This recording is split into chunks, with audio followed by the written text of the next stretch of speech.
we get the link.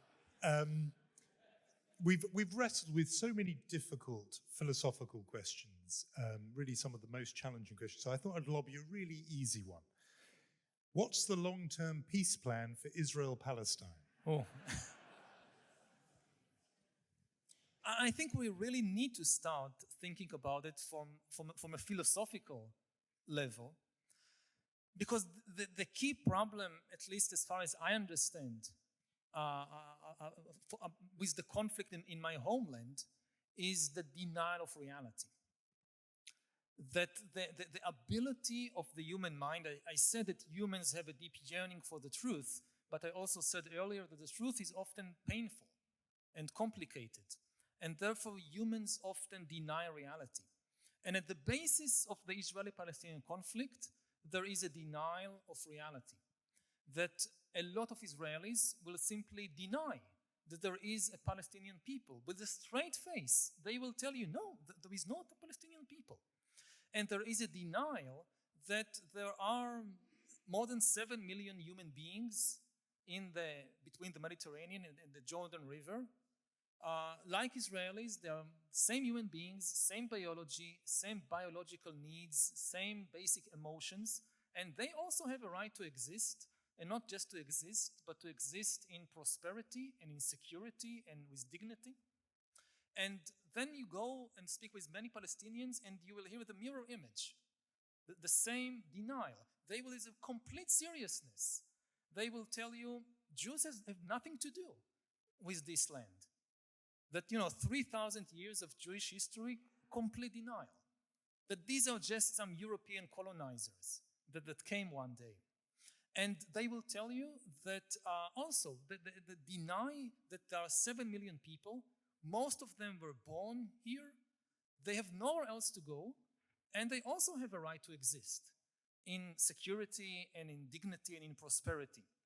And both sides are terrified that the other side wants to destroy us, and both sides are correct. They are not paranoid. That's the deep problem of the tragedy of the conflict, which is why whenever any attempt is made to make peace, people on both sides suspect rightly that they don't really want peace. This is just some temporary arrangement because they are now too weak to destroy us. But once they have the power, they will destroy us. And the place to start changing that, it's very difficult to change the minds of other people. It's also very difficult, but a bit easier to change our own minds. And the place to start is, again, just before we get to the kind of political, where will the border be and what would be the arrangements with regard to security and water, don't start there. Start with just recognizing the reality. There is another people here, and they also have a right to exist. And from there, also be able to make a more kind of trusting and generous offer. If we keep being in this situation of just denying half the reality, there will never be a solution.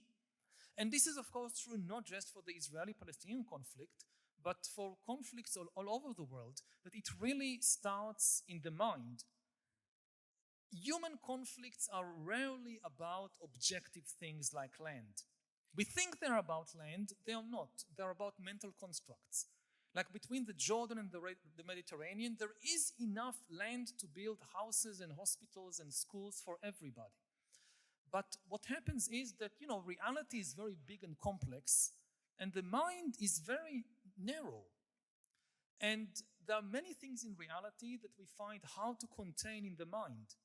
And then what we do, we try to destroy them in reality. Like, my mind cannot contain that there is another people here, so instead of changing my mind, I will destroy these people. This is what you see again and again happening in history. And what we need to do is really expand our minds to be able to contain more of reality. This is going to be my last question